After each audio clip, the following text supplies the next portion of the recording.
The FBI has a long history of claiming that they were experts at something, only to later on find out that they really weren't the experts that they claimed to be, or the science that they relied upon was not as accurate as they thought it was. Evidently, there will be a lot of embarrassment coming to certain people when this trial starts. But people who make that particular comment need to understand one certain thing here.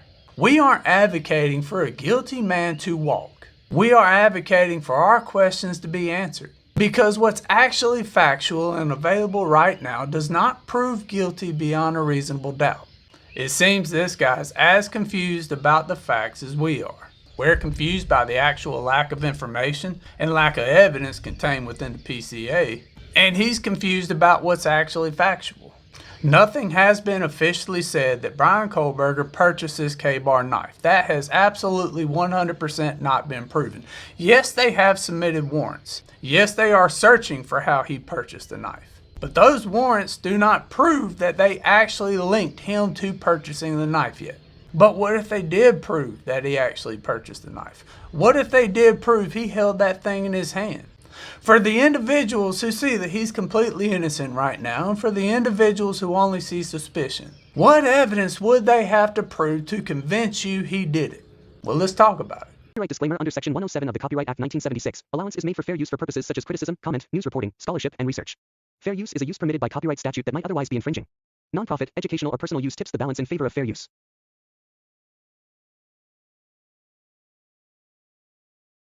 So what is the official story here? What is the narrative, excluding all the anonymous leaks? Because none of those have been verified or validated by anybody within the court system, nor have they been validated by any type of court document.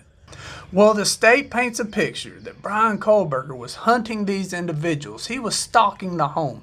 They've picked up his cell signal around that area and picked up his phone on the home's Wi-Fi multiple times leading up to this incident. But on the night of the attack, his phone was off. He turned this phone off. So if the state could prove that this CAS data is accurate, that these cell phone pings were accurate, or they could prove that he physically switched his phone to airplane mode or physically turned it off, would that to you indicate guilt? Does that now prove that Bryan Kohberger was not only in the area, but he intended to commit a horrific crime? Now, the probable cause affidavit says that they spot a white Hyundai Elantra circling the home multiple times, like some sort of animal waiting to strike.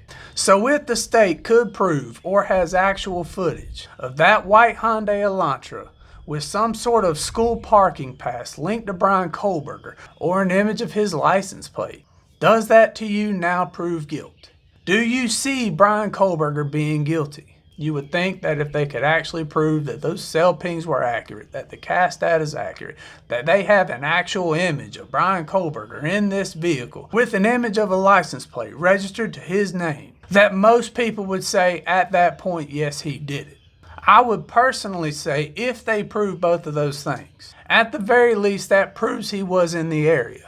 That proves that he was there the night of this attack. And those two things combined would have me starting to lean away from suspicion and more towards guilt. But they still have to prove that he was inside the home. Now, some people will say that that sheath inside the home with Bryan Kohberger's touch DNA means that he was inside that home.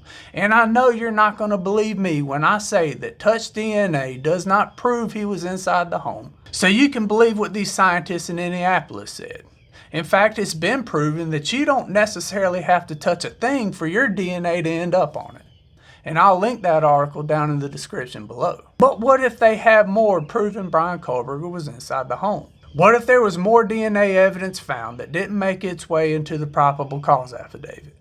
What if there was a sample of Bryan Kohberger's hair or some type of spit or bodily fluid? Would those things, along with the touch DNA and the cell data and the camera footage, prove guilt to you? I would say the vast majority of us, if they had absolutely all three of those things combined, would prove guilt. But here's the problem with that particular story. The defense has said multiple times there is no DNA evidence linking Bryan Kohberger to that crime scene or any of those victims' DNA within the car in the apartment. Now, of course, people are saying at that point, that's just the defense spinning things towards their favor. And to a degree that might be true. But also understand that the state has pushed back on a lot of things within this case. And every time that statement is made about the lack of DNA evidence, the state doesn't say a thing. Rather, the state is saying Brian Kohlberger purchased a Dickie suit. He purchased some type of coverall at Walmart, wore that at the scene of the crime, and that's what explains the lack of DNA evidence. That's why there's not a whole lot of his DNA found at the crime scene. So if they can prove that he actually purchased that suit, are you now seeing guilt at that particular point? Would you say if the state could say they had this video surveillance showing Brian Kohlberger in a car, or a license plate registered to Brian Kohlberger's name along with the cell pings, and the proof that he purchased this suit, does that to you prove guilt? Because the narrative right now is the Dickie suit as a whole is what has absolutely prevented all this DNA from getting all over the crime scene. Somehow Brian Kohlberger has purchased the one magical DNA proof coverall. I would think at that point a lot of people would start to say, okay, he probably did this. But what connects him to the victims? At this particular scenario, the state has now proved he purchased coveralls. They proved that that car was his, and they proved that the cell pings were accurate. But there would still be people to say, well, what links him to these victims? How did he know who they were? Well, what if the state could prove that Brian Kohlberger had ties to these individuals through social media? We have heard about the alleged Instagram account, and there have also been rumors of individuals saying he met these individuals at the Mag Greek. But it was reported very early on that either the owner or a manager of the Mag Greek had said they had never seen Brian Kohlberger before. So he was either never at the Mag Greek, or this is some type of 4D chess move by the state to have some sort of curveball lined up for the defense. Or maybe they're saying we don't want this information out because that could hinder Brian Kohlberger's chances of getting a fair trial. But we all know that they don't necessarily have to link Brian Kohlberger to these victims. That isn't an absolute requirement, but it would certainly help. But the big elephant in the room is, what if they could actually prove Brian Kohlberger purchased that K-bar? What if they sat down in front of the court and said, on this day he went to Amazon or this store, he used this card linked to this bank account and purchased this weapon right here, and it was brought to his home on this day or shipped to his apartment on this day, and now it's nowhere to be seen? If the state could say, if all this possible evidence up to this point, between the cell data, the video data, the proof that he purchased the coveralls, and proving that he purchased this weapon, all those things in totality, is that enough to now say he absolutely 100% did this? I would wonder if the vast majority of people, when seeing all that type of stuff actually proven in a court of law, would say yes, he did it. Now some people would say, well, what is the motive here? I need to see a reason why this individual did what he did. For me personally, motive is an absolutely helpful thing. Understanding the why people do what they do is of huge importance to myself, but it isn't necessarily essential within a criminal case.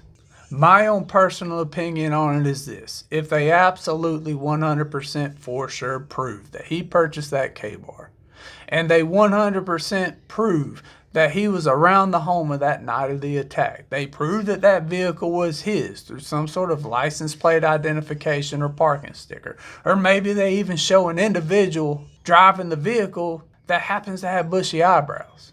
All those things in totality would absolutely prove guilt in my own opinion. But the thing is, none of that is actually proven. A lot of people are taking what the mainstream media has been saying as absolute fact.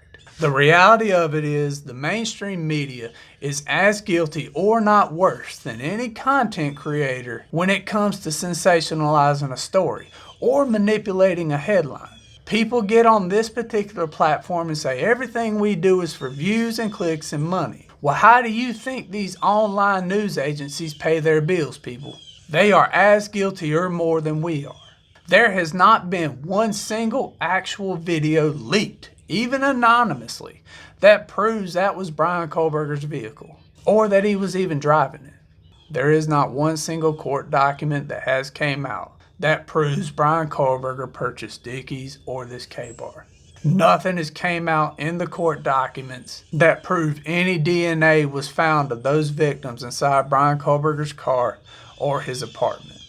I understand your theory that it is very possible he cleaned his car so well there is no way any of this could have been detected. But you were just pushing out a theory the same way we are. Now everybody has the right to believe what they want to believe, and on this channel you can absolutely voice an opposite opinion, because the only way we're going to figure this whole thing out is if we figure it out together and we look at as many viewpoints as possible, because we don't know the actual truth here. Now, Steve Gonzalez can get on national TV and say he's open to Brian Kohlberger not being the guy.